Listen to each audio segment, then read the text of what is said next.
Entretiens des Patriotes, bonjour à tous. Carnage à Crépol, les responsables vont-ils enfin ouvrir les yeux? Avant de répondre à cette question et traiter de nombreux sujets d'actualité, vous connaissez le rituel sur cette chaîne. Je veux remercier tous ceux qui me permettent de me consacrer à ce travail de réinformation en me finançant à l'aide des merci rémunérateurs. Et aujourd'hui sont à l'honneur BPER, Le Darwinien, Caroline Darbini. Merci à eux du fond du cœur. Et puis je tenais aussi à vous remercier pour votre soutien inconditionnel, les pouces levés, les gentils messages, la diffusion sur d'autres réseaux sociaux et bien évidemment les abonnements. Aujourd'hui, je ne vais pas être très enthousiaste dans mes premiers commentaires. En effet, ça s'est un petit peu chamaillé dans les commentaires entre certains partis patriotes. Alors, de quoi s'agit-il? On va dire les choses clairement. François Asselineau, quel lapsus, François Asselineau a tapé très très fort sur Florian Philippot et Nicolas Dupont-Aignan. Alors, la première chose qui me vient à l'esprit, lorsqu'on est patriote, on ne tape pas sur ses petits camarades d'un parti concurrent. On conserve toute son énergie contre Emmanuel Macron. La situation de la France est dramatique. Il faut au contraire chercher l'union. Ce n'est pas en restant dans son coin avec 1% que l'on pourra inverser la tendance. C'est au contraire l'union. Et d'accuser Florian Philippot et Nicolas Dupont-Aignan d'être des agents américains, il y a quelque chose de pitoyable et de ridicule. Pour quelle raison? Parce que Florian Philippot et Nicolas Dupont-Aignan étaient invités en effet par des instances américaines, mais qui étaient les lieutenants de Donald Trump. Et en effet, Donald Trump essaie de chercher des appuis en France sur les partis patriotes.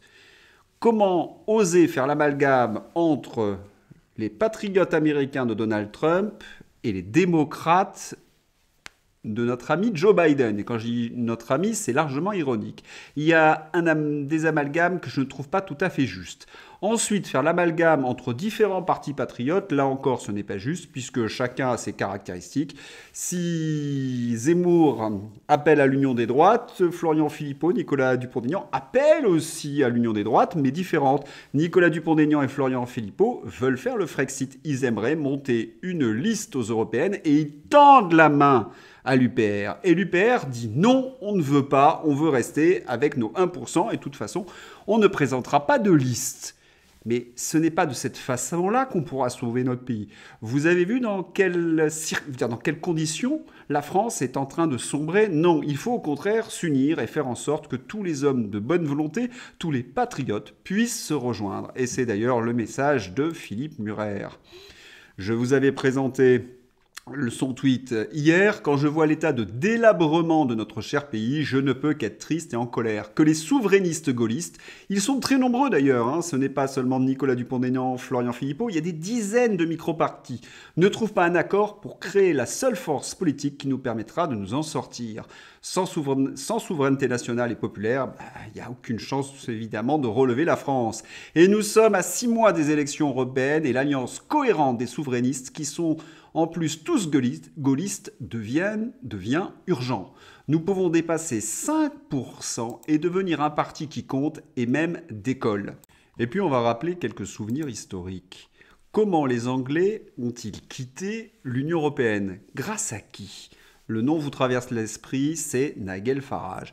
Lorsqu'on regarde son parcours, il a créé un parti souverainiste, il a agrégé toutes les bonnes volontés, il a mordu sur l'électorat du Parti conservateur. Lorsqu'il s'est fait élire eurodéputé, il a utilisé le Parlement européen comme tribune pour convaincre ses compatriotes que le Brexit était une excellente idée. Il a imposé au Parti libéral et au Parti conservateur ce fameux référendum qui a permis ce Brexit. C'est donc, comment dirais-je, le plan à suivre. Si François Asselineau était élu eurodéputé grâce aux autres partis patriotes, puisqu'on aurait une synergie de gaullistes, eh bien, il augmenterait son audience, il permettrait peut-être ce fameux Frexit. Pourquoi refuse-t-il? Ça, pour moi, c'est un véritable mystère. D'autant, comme je l'ai déjà dit, notre pays vit une période extrêmement compliquée. Pensez par exemple à la manifestation suite à la mort de Naël. Le policier a été libéré, la mère de Naël a demandé une manifestation. Et qu'est-ce que l'on constate? Eh bien, que les amis de Naël arrivent cagoulés à la manifestation. Mais qui peut manifester en portant des cagoules? Et c'est ce que nous rappellent les officiers et commissaires de police. Alors les amis de Naël, quelque chose à se reprocher. Lorsqu'on connaît les antécédents de Naël, on se doute bien que ses petits camarades sont du même bois. Qui se ressemble, s'assemble. Et puis ils ont tenu une conférence de presse cagoulée. Conférence de presse cagoulée ? Cela nous renvoie à quel imaginaire ? À celui du terrorisme. Et là on se dit, il y a peut-être quelque chose à creuser. Ces délinquants qui font du trafic de stupéfiants, qui terrorisent leur entourage, qui jouent du couteau, quand on les regarde précisément, ils font honte à leurs parents, ils pourrissent la vie donc de leur cité, de leur lycée, de leur collège, ils sont dangereux pour toute la communauté nationale et ils font en sorte que les honnêtes gens qui habitent à proximité soient obligés de s'exiler. Et lorsqu'ils sont attrapés par la police, eh bien, il y a des associations, la France Insoumise, qui se mettent à hurler et crient à l'injustice. À l'injustice ? Mais c'est quel type de justice qu'ils essaient de nous imposer ? La justice communautaire, la justice communautariste. Et c'est l'expression même de l'injustice, de la barbarie. Et oui, lorsque vous n'êtes pas capable de reconnaître parmi les vôtres, des gens qui ont commis des délits, vous êtes dans la barbarie. Ils sont en train de coloniser notre justice. Ils sont en train d'imposer certaines normes.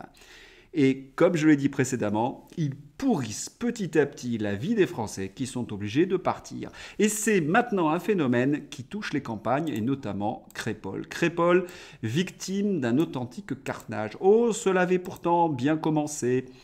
Crépol avait organisé un bal d'hiver le 18 novembre 2023. Cela devait être un gentil bal sympathique de province, et puis non, c'est le drame.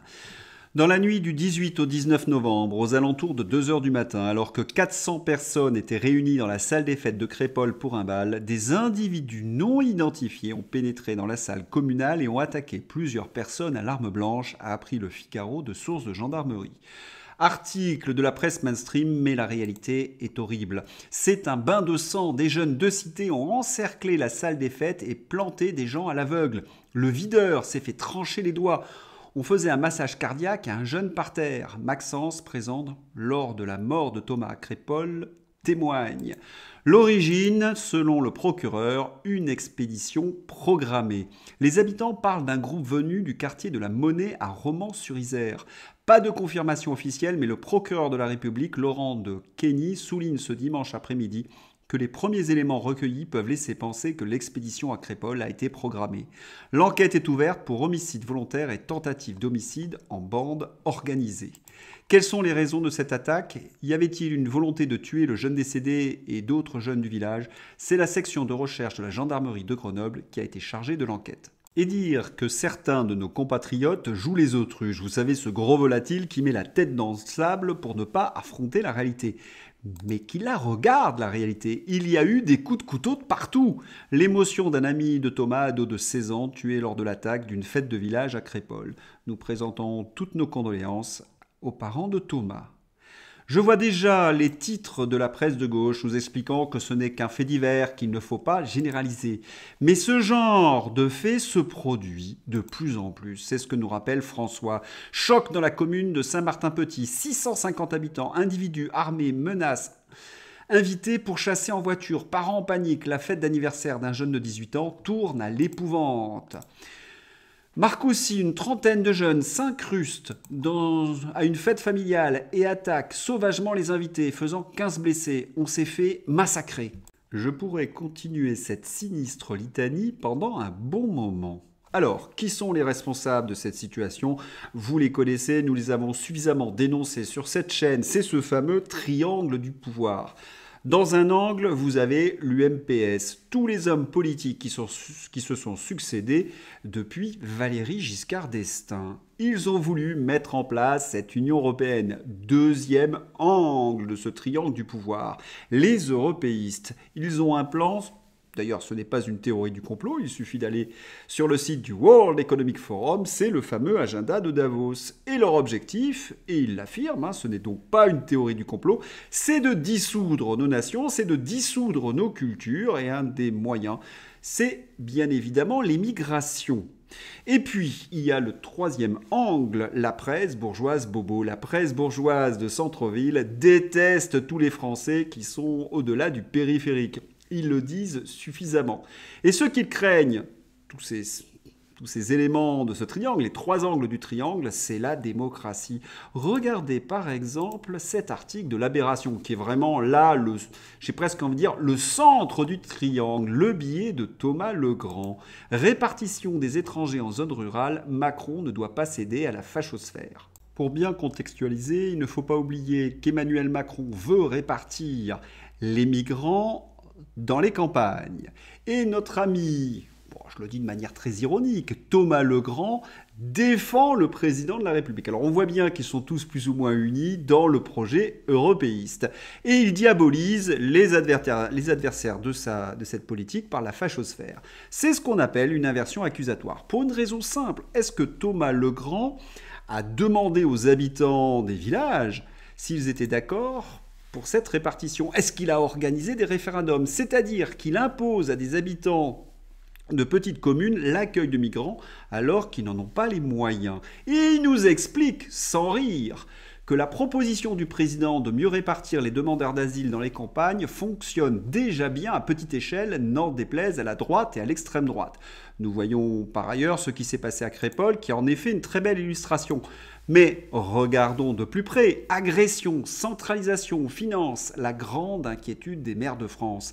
Le congrès annuel de l'association des maires de France s'ouvre lundi à Paris. La crise démocratique sera au cœur des débats dans un contexte de défiance inédit. Ils n'ont plus de moyens pour accueillir les migrants. Il y a une augmentation très significative de la délinquance dans les petites communes. Le maire, on va te casser, après son agression, la résilience d'un élu de commune rurale. Les maires de France, ces gardiens du temple face aux violences.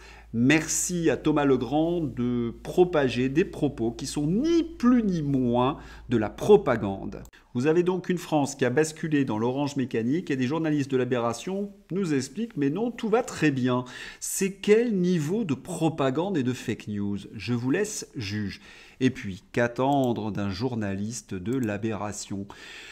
Le film complotiste Son of Freedom débarque en France, nous dit l'Aberration. Le film complotiste qui débarque en France. LCI reprend les mots de l'Aberration. Le navet qui a fait un carton chez les complotistes américains débarque en France. Comment un navet sur la pédocriminalité a explosé grâce aux complotistes, nous dit France Inter.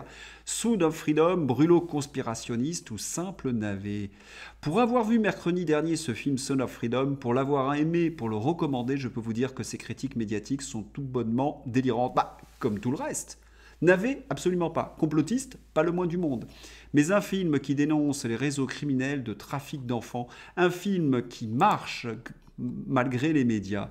Et c'est sûrement ça dans le fond qui dérange. Face à la doxa, défendons-le.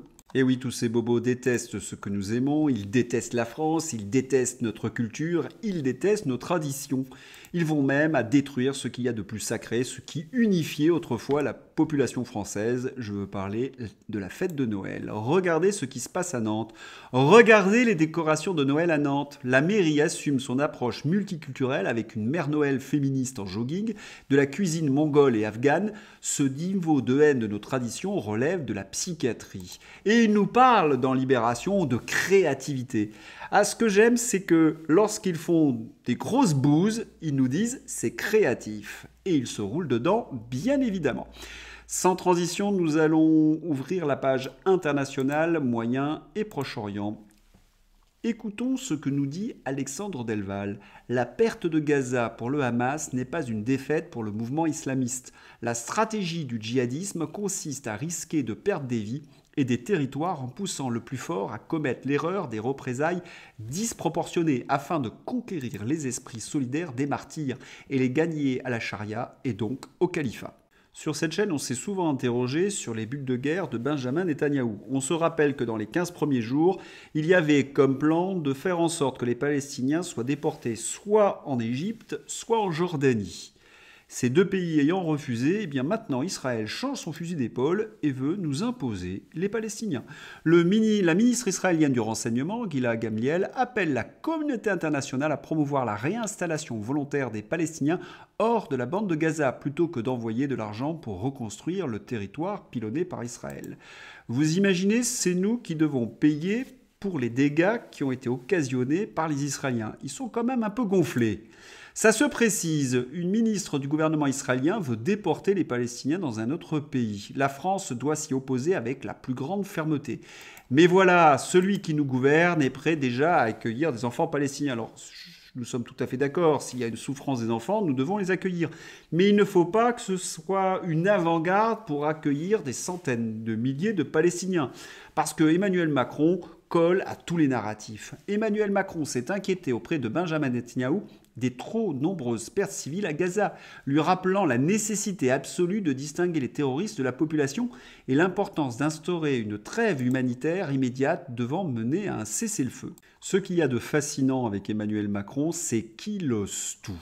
Alors bien sûr, on est d'accord avec les mots qu'il a prononcés, mais il y a une raison à cela, c'est qu'il a regardé les sondages et il nous prononce un discours que nous voulons entendre. Mais il y a la réalité, c'est qu'il doit faire face à l'affront de nos ambassadeurs, qui lui reprochent ses revirements successifs et qui ont rendu la voix de la France complètement inaudible dans cette région où autrefois la France était particulièrement écoutée. C'est-à-dire que nous avons qu'un jappement d'un petit caniche de Joe Biden, grotesque. Parce que la réalité, elle n'est pas à Paris, elle est chez les Qataris. Libération des otages israéliens à Gaza. Les défis qui subsistent sont très mineurs selon le Qatar qui mène les négociations. Et oui, la France est absente et Macron impitre. Et certains internautes se régalent des revirements des macronistes. Et ben voilà, nous y sommes. Yael Braun-Pivet, j'avais tranquillement mis un ciné sur mon tweet, lol, c'est cadeau. Braun-Pivet, dément avoir apporté un soutien inconditionnel à Israël. Dans quelques heures, dans quelques jours, la Macronie réécrira l'histoire pour nous dire que jamais, au grand jamais, elle n'a défendu une position unilatérale de soutien inconditionnel à l'État d'Israël.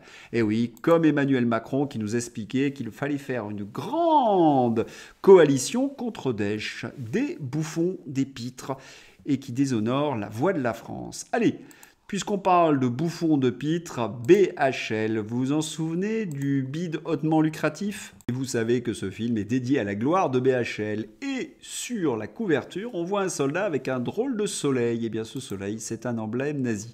BHL nous explique que ce sont des défenseurs de l'Occident, mais c'est quel type de défenseurs? Des gens qui portent des insignes nazis, monsieur BHL? Il sera ridiculisé et grotesque jusqu'au bout, comme celui qui occupe l'Élysée.